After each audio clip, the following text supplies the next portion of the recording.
我们刚刚谈到的这种通缩，还有极度内卷的情况底下，进军中国对于大马的企业来说，在这个时间点，是不是一个明智的决策呢？我想在马来西亚里面，其实有很多的厂商就已经面对中国产品的低价竞争了。那你在马来西亚都打不赢他了，为什么你会觉得你到中国去，你可以赢得了中国的厂商？假设你说我要去发展中国的榴莲市场，帮马来西亚的厂商开拓，那开拓的结果就是价格不断的往下掉啊。那为什么要这样开拓？为什么你选的不是往新加坡，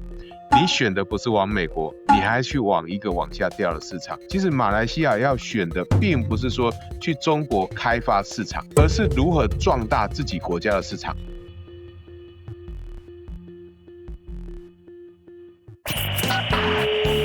你好，欢迎收看别分财经所制作的由别分财经所制作的。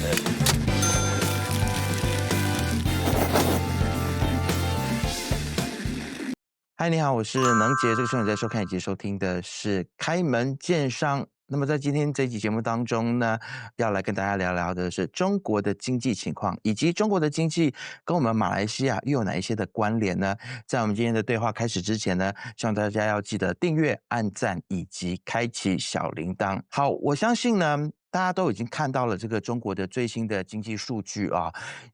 很多人都有不同的解读，但是我们先来看一下数据。中国的官方宣称，2025年的这个经济增长达到了5%左右的目标。那么2026年呢？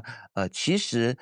中国它的整个的经济预估，我们看到有不同的数字，但有不同的解读。但是它在2026年呢，喊出了反内卷的一个这样子的口号啊。但在这些数据以及口号的背后呢，其实我们看到的是外资撤离，还有股市震荡，甚至是中国出生人口在去年2025年创下了792万的这个历史新低啊。那到底中国的经济现在是回升向好了呢，还是进入了更加深层的一个体感寒冬？我相信生活在中国的朋友，还有中国的企业呢，可能更有感觉啊。但是与此同时，我们看到了马来西亚的新任的这个企业以及合作社部长沈志强呢，最近就提出所谓的 ABCD 的策略啊。那他鼓励大马的企业利用多元的优势进军中国市场。那现在到底是不是一个进军中国市场的一个明智的时刻呢？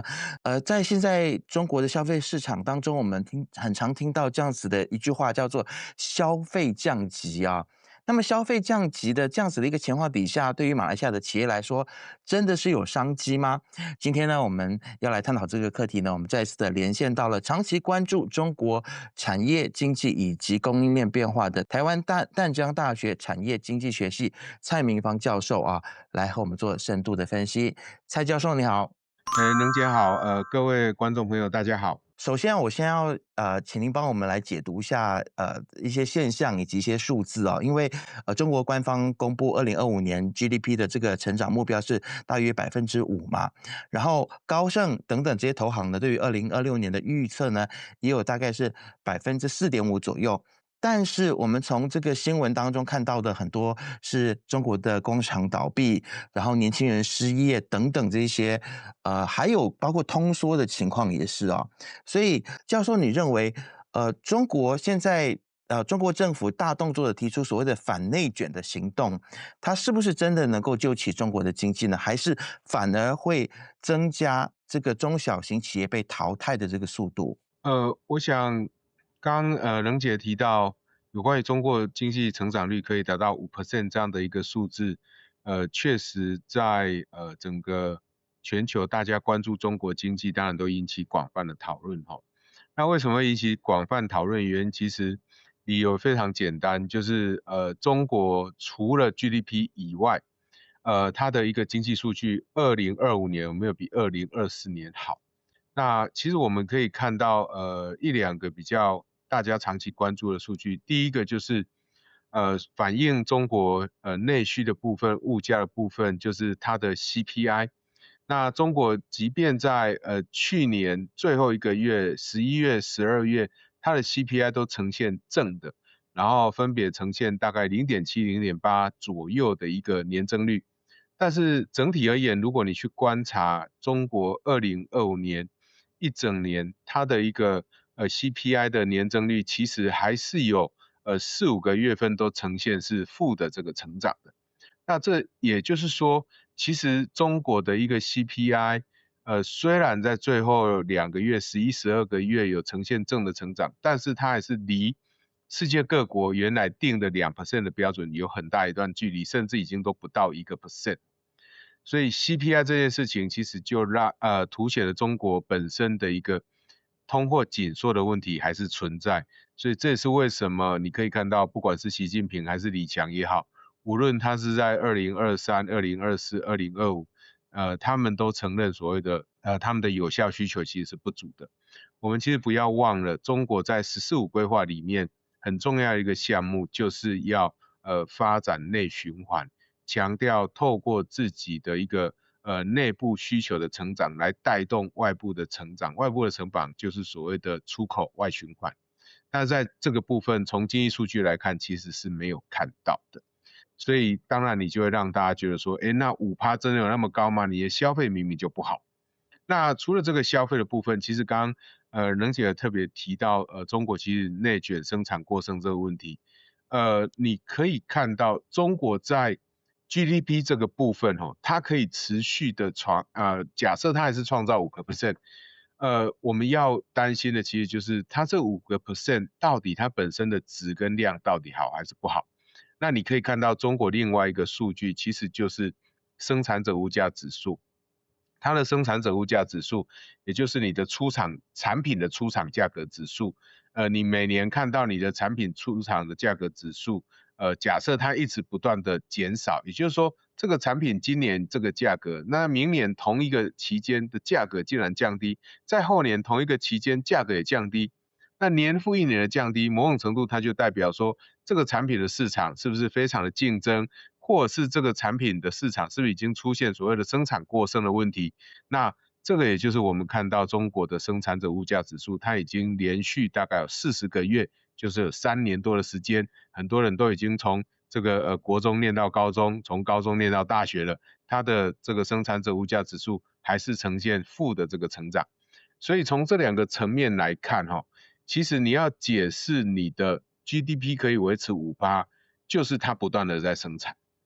但是它不断的在生产，它的需求又不足，你就会出现生产过剩。当这个国家出现生产过剩的时候，你就会出现什么问题？你的投资的动能可能就会下降，因为我这个市场已经都呈现所谓的生产过剩，市场非常的竞争，当然大家投资的意愿就会降低。为什么？因为根本无法回本。那当你的生产这么多，大家一定会很好奇啊，那你生产这么多，你到底都跑到哪里去？你可以知道中国过去有很大一部分的投资可能是在房地产部分，建商的这种这个盖房地产的投资，但是这个部分其实也都不见，因为你的烂尾楼这么多，你的房屋的价格本身就不好，即便中国放宽了买房的限制，那房地产的这个景气还是没有起来。所以在内需买不起，房地产的投资又不足，那唯一就只能靠过出口。所以你会发现，其实去年一整年，去年光到11月，中国的对外的贸易顺差就已经超过1兆美元。不要忘了，其实中国它对美国的贸易顺差是在持续的往下掉的，而且是1000亿美元左右的往下掉。那1000亿美元，你要怎么样去补得起这1000亿美元，而且甚至还要创新高？那比较合理的解释就是它真的生产非常非常的多。因为我想观众朋友应该很清楚， GDP 它虽然是算生产，但是它是算生产的产品的市场价值。好，那我刚不是讲 PPI 一直衰退吗？所以你这个产品的市场价值是不断的往下掉的。那你怎么样可以让你的生产在美国衰退之下还可以继续创新高？就是你要生产真的非常非常的多。所以从这样的一个数据来看，当你的 P 不断的在下降，你的 Q 可以增加，而且增加到可以盖过这整个其他部门的衰退，那就代表你的生产真的要非常非常的多。所以生产过剩的问题就会变成说，中国把这个生产过剩的问题就输出到全球去，那也就是大家所看到的中国的低价倾销的问题，因为都从中国卖出来了嘛。所以你要讲中国经济成长有没有办法到5%，其实假设它的数据都是真的，那大家要担心的一件事情就是中国的经济成长都是靠出口来带动，出口可能就带动了30%，而且中国出口到美国是持续在衰退的。那换言之，中国出口到其他的地方要增加，而且要可以盖得掉美国的衰退，才可以让它的经济成长还维持在5%。但是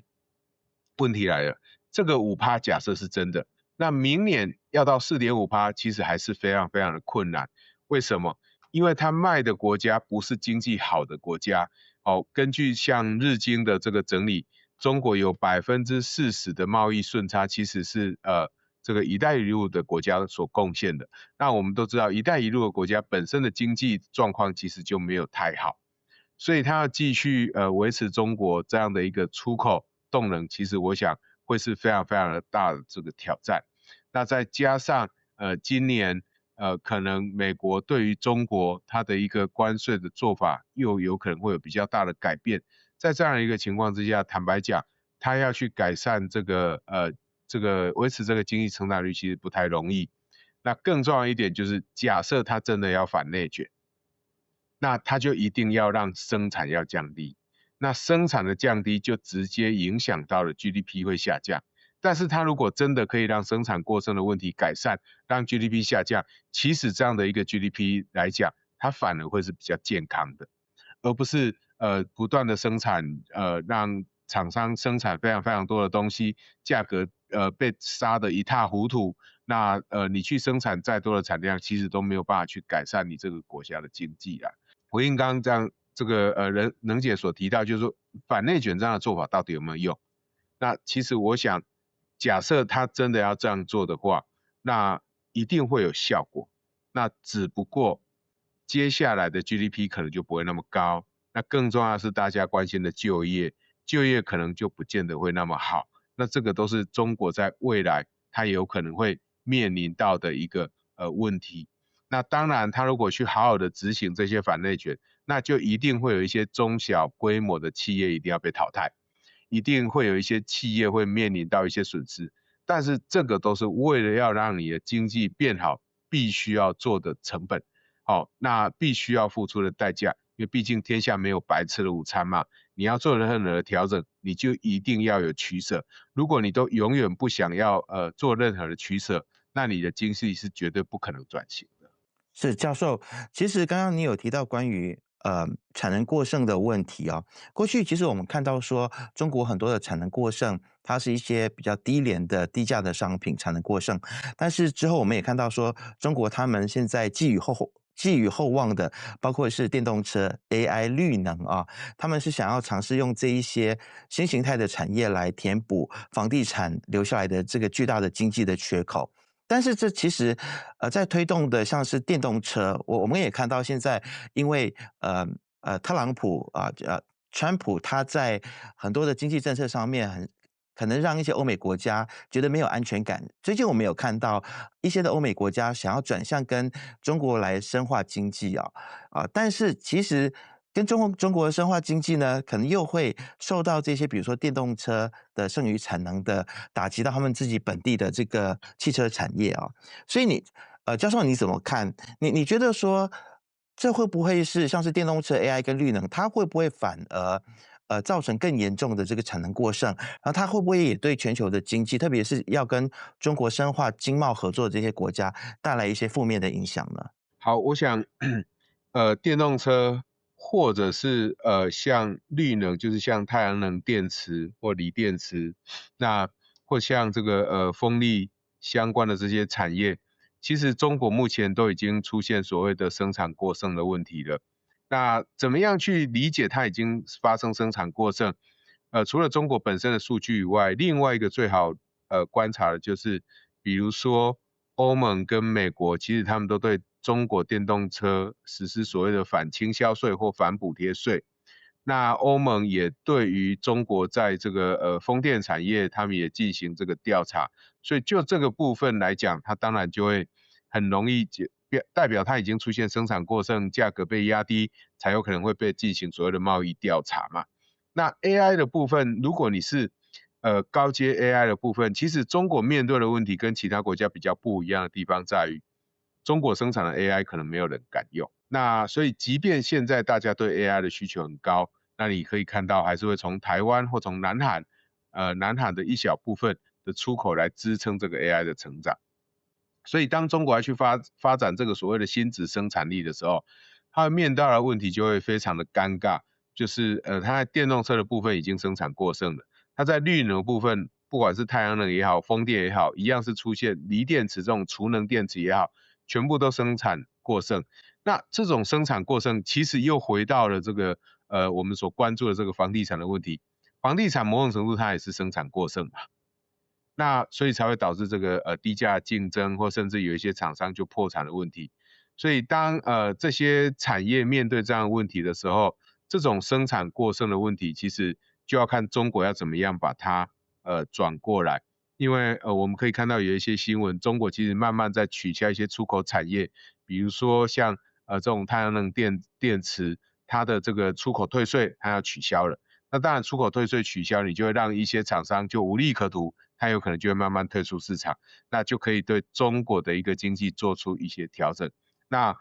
不要忘了我刚刚讲了，我就是说GDP 虽然往下可能会掉了一点，但是对中国本身的一个生产结构来讲，那会是正向的。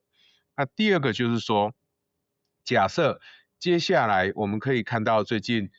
这个加拿大它要去降低这个中国的汽车关税嘛，从100%要降成6%。那其实这些产业可能是寄望中国的经济。那中国本身的内需市场的经济，我想刚刚在前面已经谈过了，不管是 CPI 也好 PPI 也好，都显示中国本身的经济状况真的是非常的不好。那中国的经济非常的不好的时候，这时候你期待中国说我要对你市场开放，中国只有告诉你说我要降低你卖进来的关税，它没有保证收购哦，所以你卖得进去吗？如果现在这个市场是产生的是内卷，产生的是生产过剩，我想你觉得是卖不过去的。好，那如果你的产品在中国都打不赢中国的厂商，那你怎么会觉得说你的产品到这个中国假设把产品卖到你的国家去以后，世界各国都在担心中国低价倾销的问题。如果中国真的把东西卖到你的国家去发生倾销，你都赢不了中国，你就更不用奢望你的产品卖到中国去，你打得赢中国。中国到你的主场去，你都赢不了他了，你到中国的主场去，你怎么可能赢得了中国呢？所以如果要回答刚刚，就是说这几天不管是加拿大也好，或者是像英国也好，或甚至是前阵子的这个欧盟也好，大家都还是希望可以跟中国的关系慢慢缓和。我想政治上的交往的关系慢慢缓和，这个毋庸置疑。但是经济上的话，我想如果是用交换的，你开放我就开放，我想对这些开放中国的国家，最后还是会受到比较大的伤害。理由很简单，就是中国即便要跟你买，他也不见得买得起。但是中国跟你谈的，不管是加拿大也好，欧盟也好，这些都是相对比较高所得的国家，这些国家就会因为开放中国的产品进去而受到很大的伤害。这个伤害不见得说你的品质跟中国有差距，而是中国的价格真的会很低。那这个时候对整个这些中小企业的伤害，可能就会还蛮大的。那教授你怎么看现在中国的人口红利是不是已经逐渐消失了呢？因为我们看到数据说2025年中国出生人口仅有792万，这个是跌破了800万，是一个警讯吗？那过去其实大马企业想要进军中国看中的是那边的人口红利跟消费力所以刚刚听教授您说，看样子中国的这个消费力是在逐渐的下降，然后人口红利呢，是不是现在也已经消失了呢？我想中国人口红利这件事情是在这几天我想大家都非常关注的一件事情那这种人口红利的消失，其实就是我想全球老化这件事情，就人口老化，那大家面临的这个人口的这个危机，其实是在世界各国都面对的。那少子化问题不止这一个中国，我想台湾那马来西亚不知道现在状况怎么样？那像一些其他的先进国家、高所得国家，其实都面临这个少子化的问题。那中国为什么这个事情要被特别拿出来讨论？因为不要忘了，中国过去它就是靠降低劳动成本的方式来让自己变成世界的工厂。当这些人一瞬间开始老化，又没有新的这个劳动力补起来的话，你就会让中国的劳动力市场就会出现很严峻的状况。最重要的问题在于中国的规模很大，台湾是2300万人，2400万人，中国是12亿、13亿以上的人口，所以这么大的人口的老化，对于中国的冲击，跟我们比较人口数小的国家来讲，一定是差距非常非常大的。那对中国来讲，坦白说，看到这样的数据，其实一点都不意外，因为当你这个国家的经济出现比较大的状况，面对国际供应链的移转，很多的厂商都已经不在中国继续生产，或在中国的投资也在下降。那现在你可以看到前半段我们提到，中国现在靠的就是出口来撑起它的经济。那在这样的一个背景之下，其实中国的内需消费当然就面临很严峻的情况。那大家对未来的经济成长比较悲观，或者是大家的生活环境都改善了，自然就会影响到大家的生育率，也有可能会慢慢的面临这个减少的问题。但是中国失业率面对比较大的困难挑战在于说，假设中国的房地产问题现在还没有办法解决，但是未来有没有办法解决？如果生育率降低，如果青年失业率持续的在2位数的成长，那对中国的房地产来讲绝对都不是好消息。为什么？因为许多有房子的人他可能都已经买了房子了，那许多准备买房子的人，他们还是会继续预期中国的经济到底到谷底了没？如果它还没有到谷底，还有可能会再继续的恶化，那许多人还对中国的房地产还是会非常非常的观望。那换句话说，他们中国房地产的买气当然就还是会持续的往下滑。如果这些房地产没有透过年轻人一波一波的慢慢把它撑起来，房地产的价格终究有一天还是会再持续的往下掉。我想这个是中国在面临这个所谓的人口老化，或者是人口的出生率大幅下滑，我们必须要特别关注的。也就是说，未来中国经济的风险持续是在上升，而不是往下这个掉的。我想这个还是要特别注意的。好的，教授。那其实我们看到说，马来西亚的企业以及合作社部长沈志强呢，他最近就提出了一个强化中小型企业 ABCD 的策略哦。其中这个 D 呢，就是 Developing Market Access 开发市场。他就很多次强调说呢，中国的市场很大，然后有14亿的人口，再加上马来西亚多元语言的优势呢，所以他鼓励企业进军中国啊。所以教授，在目前中国我们刚刚谈到的这种通缩还有极度内卷的情况底下，大马企业现在进入中国将会面临的，就像你刚才所说的，他们来我们的主场，我们都不一定会赢，更何况是我们到他们的主场，是不是会赢呢？你觉得这个是进军中国对于大马的企业来说，甚至是对于任何一个国家的企业来说，在这个时间点，是不是一个明智的决策呢？如果要讲这个时间点，其实我想你可以把它分成2种看法。一种看法就是危机入市，那危机入市就是要看看中国现在是不是真的到底部了，还是它有可能整个经济还会继续往下掉。如果还是会继续往下掉，那你当然就是不要进去会比较好。那第二个就是刚刚任姐也有提到，我在前面说过的，马来西亚的厂商或马来西亚的政府在希望到中国去投资，那去发展所谓的 Developing Market Access， 那要去扩大这种市场这个进场的时候，你要看看这些中国厂商到马来西亚去，你可以赢得了他吗？我想在马来西亚里面，其实有很多的厂商就已经面对中国产品的低价竞争了。那你在马来西亚都打不赢他了，为什么你会觉得你到中国去，你可以赢得了中国的厂商？那不要忘了，有能力或还有一点点能力可以付得起运费把东西卖到马来西亚的中国厂商，可能是一些比较有竞争力的厂商，产品品质可能还比较好一点点的厂商。如果这些厂商在马来西亚你都赢不了了，你到中国去会发生什么事？除了你会继续面对这些在马来西亚的中国厂商的竞争以外，你还会多了很多没有能力的厂商或品质很差的厂商，在中国的厂商在跟你竞争。那这些厂商你一进去以后，那个价格竞争的激烈程度绝对是比马来西亚来的高的。而且你从马来西亚到中国去，即便你不需要支付中国关税，假设是零关税，你还要付运输成本呢，你还要付行销通路的成本呢，这些都是你在中国必须要新增的成本，你怎么可能卖得过去呢？所以我觉得以现在来讲要去做低的这个策略，坦白讲那绝对不会是一个明智的策略啦。因为现在整个全球大家希望的是什么？比如说其实我想马来西亚要关注的一件事情就是说，马来西亚大概是所有东协国家里面除了菲律宾除了这个新加坡以外，美国对你加征的对等关税可能是比较低的国家。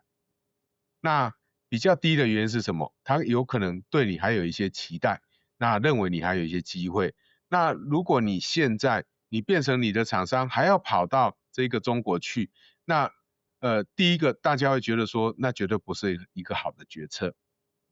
第二个就是说你到那边去，你面对的竞争一定会更为激烈。那当全世界大家在找市场，当你在发展低这个策略 developing market access 的时候，你要先问一件事情，这个你要去发展市场进入了这个策略的这个市场，它是一个正在长大的市场，还是一个在萎缩的市场？如果它是一个在萎缩的市场，那它既有的厂商也都没有减少，那一个外国厂商再进去一个萎缩的市场，一个萎缩的市场，这个市场的厂商还非常的竞争激烈，甚至中国还必须要采取所谓的反内卷措施，才可以撑得起这个市场的时候，你进去，我想你可能可以进去，但是你的东西应该是卖不出去，最后的结果就是会让你面对很大的损失。所以我想要回答这个问题，我想马来西亚的厂商应该都非常的敏感。你在马来西亚如果都赢不了中国的厂商，你怎么会觉得说你到人家的主场去，你还赢得了人家呢？这个是我想马来西亚的厂商在面对马来西亚政府推这样的一个策略的时候，一定要有必须要的思考。那我想很多的厂商应该都会非常的清楚。其实我想我在12月的时候，去年12月的时候刚好去这个新加坡，那因为我就特别跑去新加坡吃马来西亚的榴莲。那我们知道可以卖得进去新加坡的马来西亚榴莲其实都是非常好吃的榴莲，所以价格相对比较高。那马来西亚在卖这个新加坡在卖马来西亚榴莲的这一个摊贩，他们就说他已经很长一段时间，我记得那时候应该算1斤还是1公斤，大概掉到19块。他说他很少看到马来西亚的榴莲的价格掉那么多。那最重要的还是来自于马来西亚的榴莲已经生产太多了，那中国也没有进口那么多，才会导致这个价格往下掉。那这个其实就是一个例子。假设你说我要去发展中国的榴莲市场，帮马来西亚的厂商开拓，那开拓的结果就是价格不断的往下掉啊。那为什么要这样开拓？为什么你选的不是往新加坡，你选的不是往美国，你还去往一个往下掉的市场？你也可以去向印度去选欧盟啊，这些都是你可以选的。而且马来西亚其实还有非常多的这个电子的制造业，这些电子制造业很多也是美国所需要的。其实马来西亚要选的并不是说去中国开发市场，而是如何壮大自己国家的市场。我想这件事情可能对马来西亚的厂商来讲，比你再多此一举去帮别人开发市场更来的重要。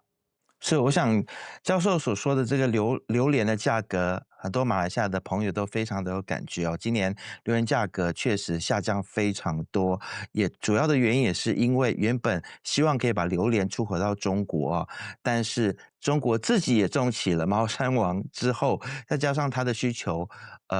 的不断的下降的情况底下呢，导致今年马来西亚榴莲的价格也是大跳水啊，所以这个就是要进入中国市场的一个风险。那除了我们刚才所提到的这一些企业经营的风险之外，还有出口的风险之外，其实我们也看到说，2026年的中国的商业环境在法规上面，比如说反间谍法，还有这个数据出境管制，变得更加的严苛了啊。那么教授可不可以跟我们谈一下，除了我们刚才所说的这一些经商的风险之外，是不是也有一些的政治隐形成本以及风险，也是要先去思考的呢？其实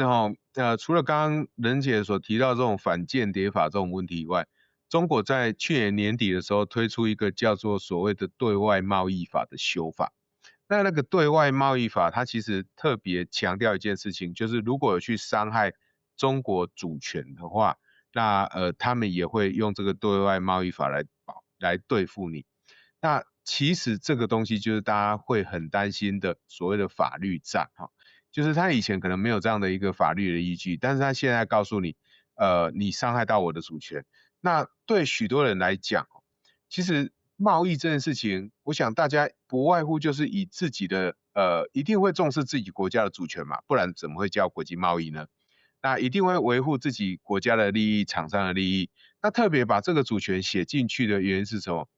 比如说，它有可能就是马来西亚，你必须要完全符合这个中国它对于主权的认知。这个对于主权的认知，可能包含，它一直强调所谓的一个中国的这种一中这种原则，世界上就是一中的原则。那你要承认它的表述。那还有一个就是说，比如说你看，它可能在钓鱼台上面，它会跟日本有争议哦。那日本未来跟它贸易的时候，会不会面对风险？可能会。那它跟越南、它跟菲律宾可能在南海，可能在这个渔权上面都有争议哦。那它会不会将来跟这些越南或菲律宾这些国家产生进一步的冲突，或冲突可能升高，都有可能。它跟印度也有边界的冲突哦。那泰国跟这个柬埔寨其实也会有一些地缘政治的风险是跟中国有关。如果一旦牵涉到所谓的主权风险的话，那这个时候他就有可能会去伤害到马来西亚的这个厂商他们的竞争的这个环境。所以我想这个部分其实是未来一定会发生的哈。那我们不要去讲这种政治上的这种问题，你光主权的议题，他就把它写进去法律里面，其实他就很容易会把它变成一个政治化。那对于这些经商企业就会带来影响。比如说，假设他推了这个对外贸易法的话，你是日本厂商，你还会想要一直跟中国不断的贸易吗？你可能会想一下了。你是越南的厂商，你可能也会想一下；你是美国的厂商，你更应该要想一下。欧盟其实也是，当这些外国厂商对中国开始有疑虑，他们就不进去中国投资，他们就降低在中国的投资，那中国的市场会怎样？就一定会变小，因为就业一定会变少，那市场会变小，付得起高价的人也会变少。那马来西亚好吃的榴莲过去有用吗？没有用。马来西亚有高附加价值的产品到中国去有用吗？没有用，因为这些付得起高附加价值的产品的客户都已经不见。所以假设即使马来西亚在一些国际政治的立场上跟中国是一致，问题是别人跟中国不一致啊，这些人就不会在中国里面。那马来西亚的厂商进去就只能去卖给这些中国当地的这些消费者，但是他们又面对我刚刚讲的有效需求不足，中国国家主席都承认，那你只是卷进去中国的内卷，那对自己长久的发展绝对不会是好消息。是确实啊，马来西亚跟中国其实也有领海的主权的争议啊，包括中国的军舰也时不时到东马绍劳越的外海去巡逻啊，也引起不少的争议。那这些会不会都成为一些政治上面的风险呢？非常值得我们去思考。最后，请教授用一句话来总结啊，给正在犹豫到底要不要在2026年进军中国的大马的中小型企业的老板，其实教授你会给大家的忠告是什么呢？我想给大家忠告就是，第一个我刚刚讲过的嘛，你在马来西亚你都赢不了中国的厂商了，为什么你会天真的觉得你到中国去会赢得了中国的厂商？第二个就是当世界各国都在退出中国的时候，为什么马来西亚要进军中国？我想这个议题可以留给大家好好想一想，就是我们经济学最常讲的人多的地方不要去，但是反过来讲，人少的地方你也要小心，为什么人会变少？如果人少的地方你还继续再往那个地方去，有可能那个地方是一个坑，然后你是在跳坑，你不是让你的厂商跳到一个更好的地方。